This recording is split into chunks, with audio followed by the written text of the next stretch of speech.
Dear friends, இன்றைக்கி ஒரு 25 பேருக்கு சாம்பார் சாதம், காய்கறிகள்லாம் கட் பண்ணி போட்டு சாம்பார் சாதம் எப்படி செய்கிறதுன்னு பார்க்கலாங்க.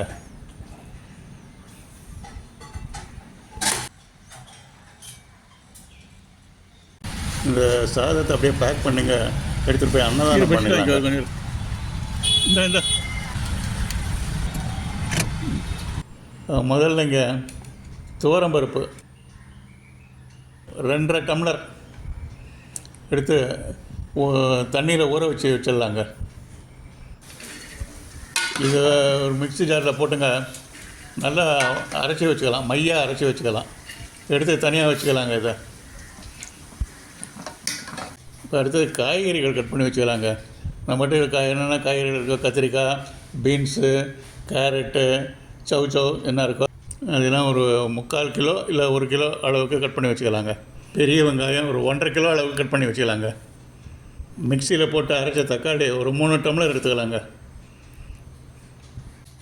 புளி எடுத்து ஒரு 200 கிராம் இல்லைன்னா ஒரு 1.5 டம்ளர் புளி எடுத்து ஊற வச்சிடலாங்க, தண்ணியில் ஊற வச்சிடலாம்.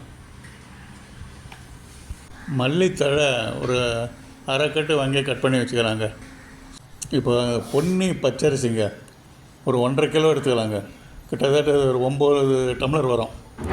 அதை எடுத்து நல்லா கழுவிட்டு ஒரு அலுமினிய பாத்திரத்தில் போட்டு அதில் 9 டம்ளர்னால் 3 மடங்கு தண்ணி அதில் ஊற்றிக்கலாம். தண்ணி ஊற்றி அதில் நல்லா சாதம் வடிச்சிக்கலாங்க. அதில் அது பாத்திரத்தை அடுப்பில் போட்டு நல்லா கலந்து விட்டுக்கலாம். சாதம் அப்படியே பொங்க விட்டு எடுத்துக்கலாங்க. வேணும்னா சாதம் சரியாக வந்து நான் பார்த்துட்டேன், அதுக்கு தகுந்த மாதிரி ஒரு 1/2 டம்ளர் 1 டம்ளர் தண்ணி வேணால் ஊற்றிக்கலாம். இந்த பக்குவத்துக்கு வரணும். ஏன்னா ஒவ்வொரு அரிசி ஒவ்வொரு மாதிரி வேகும். அதனால் அதுக்கு தகுந்த மாதிரி பார்த்து பக்குவம், அரிசி சாதம் பக்குவம் பார்த்து எடுத்துக்கலாம்.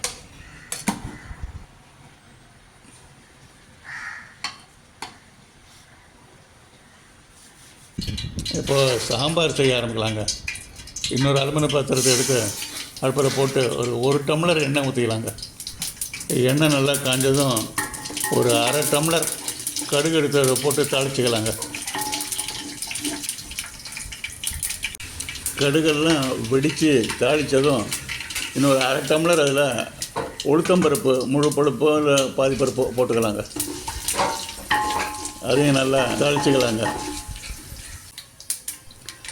இப்போங்க நறுக்கி வச்ச அந்த வெங்காயத்தெல்லாங்க அதில் போட்டு கம்ப்ளீட்டாக வதக்கிக்கலாங்க.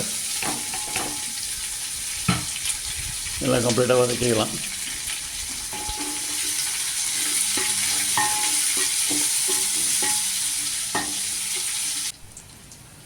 வெங்காயம் நல்லா வதங்கின உடனேங்க நறுக்கி வச்ச அந்த காய்கறிகள் எல்லாம் அதில் போட்டுக்கலாங்க. போட்டு நல்லா கிளறி விட்டுக்கலாம். அதுவும் நல்லா வதங்கணுங்க. எல்லாம் காய்கறியெல்லாம் வதங்கினா தான் நல்லா வேகும். நல்லா வதக்கிக்கலாம். கீழேருந்து நல்லா பாத்திரத்தில் நல்லா கிளறி விட்டுட்டு வதக்கிக்கலாம்.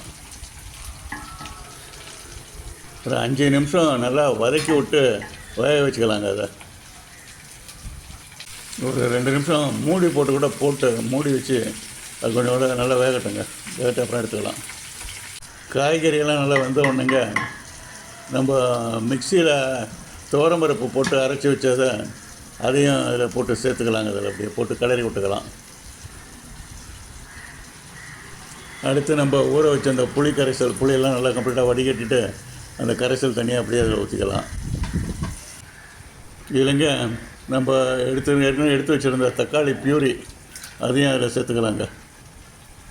இதெல்லாம் நல்லா கலந்து விட்டுட்டுங்க ஒரு 4 டம்ளர் தண்ணி முதல்ல சேர்த்துக்கலாங்க.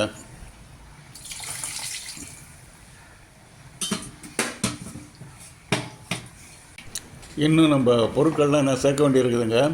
எல்லாம் சேர்த்து முடித்த உடனே கடைசியாக ஒரு தடவை தண்ணி ஒரு தடவை செக் பண்ணிக்கலாம். நம்மளுக்கு தேவையான அளவுக்கு இருக்கான்னு பார்த்து செக் பண்ணிக்கலாம். இதில் ஒரு 1.5 டம்ளரோ இல்லை 2 டம்ளரோ சாம்பார் பொடி சேர்த்துக்கலாங்க. ஏன்னா அந்த பொருளுக்கு தகுந்த மாதிரி நம்ம சாம்பார் பொடி சேர்க்கணும். கடைசியில் டேஸ்ட்டு பார்க்குறப்ப அதை எல்லாம் சரி பண்ணி வச்சுக்கலாம். நம்ம இந்த பொருட்கள்லாம் சேர்க்க தண்ணி ரொம்ப குறையுதுங்க. அதனால் தண்ணி அப்பப்போ பார்த்து ஊற்றிக்கலாம் நம்ம. ஏன்னா அடி பிடிச்சிடும், ஜாக்கிரதையாக இருக்கணும். பெருங்காய பொடிங்க ஒரு 4 ஸ்பூன் சேர்த்துக்கலாம். உப்பு ஒரு 6 ஸ்பூன் சேர்த்துக்கலாங்க. நம்ம இன்னும் சாதத்துக்கெல்லாம் எல்லாத்துக்கும் சேர்த்து வரணும் எல்லாத்துக்கும், அதனால் சேர்த்துக்கலாம். கடைசியில் வந்து செக் பண்ணிவிட்டு சேர்க்கணுறது சேர்த்துக்கலாம். அப்புறம் மஞ்சத்தூள் சேர்த்துக்கலாங்க, ஒரு 2 ஸ்பூன் மஞ்சத்தூள் சேர்த்துக்கலாம். மிளகாய் பொடி 5 ஸ்பூன் சேர்த்துக்கலாங்க. நல்லா கலந்து விட்டுட்டுங்க, தனியா பொடி ஒரு 4 ஸ்பூன் சேர்த்துக்கலாங்க. அப்புறம் எடுத்து வச்சுருந்த கொத்தமல்லி தழைங்களை சேர்த்துக்கலாங்க.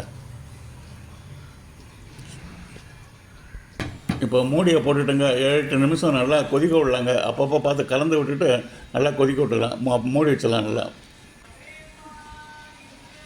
அப்புறம் ஒரு 8 நிமிஷம் கழித்து அதை கம்ப்ளீட்டாக திறந்து பார்க்கலாம். திறந்துட்டு நல்லா கலந்து விட்டுக்கலாங்க. இப்போ ஒரு கரண்டியில் சாம்பார் எடுத்துக்கலாங்க, அதை டேஸ்ட் பண்ணி பார்க்கலாங்க. நல்லா சூடு ஆறினோன்னு டேஸ்ட் பண்ணணுங்க. அதான் நம்மளுக்கு கரெக்டாக என்னென்ன பொருள் சேர்க்கணும் என்ன சமாதானம் தெரியுங்க. இப்போ இந்த சாம்பாரை ஏற்கனவே நம்ம செய்து வச்ச சாதத்தில் கொஞ்சம் கொஞ்சமாக ஊற்றி கலந்துக்கலாங்க. கொஞ்சம் கலந்து விட்டுக்கலாம். இப்போ சாம்பார் சாதம் நல்லா கலந்தாச்சுங்க. கொஞ்சம் வேணால் சாதம் எடுத்து கொஞ்சம் உப்பு வேணால் சரியாக இருக்கான்னு கொஞ்சம் வேணால் பார்த்துக்கலாங்க. அடுத்ததுங்க, இந்த செய்து வச்ச சாம்பார் சாதத்தை இந்த பிளாஸ்டிக் டப்பாவில் போட்டுக்கலாங்க. ஒருத்தர் சாப்பிட்ற மாதிரி இருக்கும் அந்த அளவு. அந்த பிளாஸ்டிக் டப்பாவில் போட்டு பேக் பண்ணி வச்சுக்கலாங்க. மொத்தம் வந்து ஒரு 28 டப்பா வந்ததுங்க, பிளாஸ்டிக் டப்பா இந்த சாம்பார் சாதம்.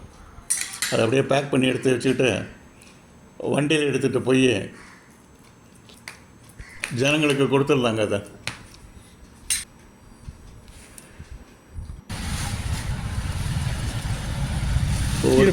ஒரு சாம்பார் டப்பா, ஒரு பெட்ஷீட்டு, இந்த தண்ணி பாட்டில் குடிக்கிற தண்ணி, ஒரு 1/2 பாட்டில் தண்ணி, அதை கொடுத்துடலாங்க. யார் யார் வாங்குகிறாங்களோ வாங்கிக்கிட்டோம், எல்லோரும் கொடுத்துடலாம்.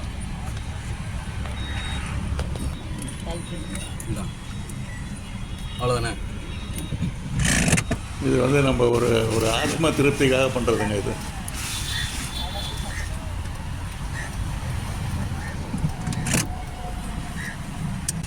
Thank you very much, friends.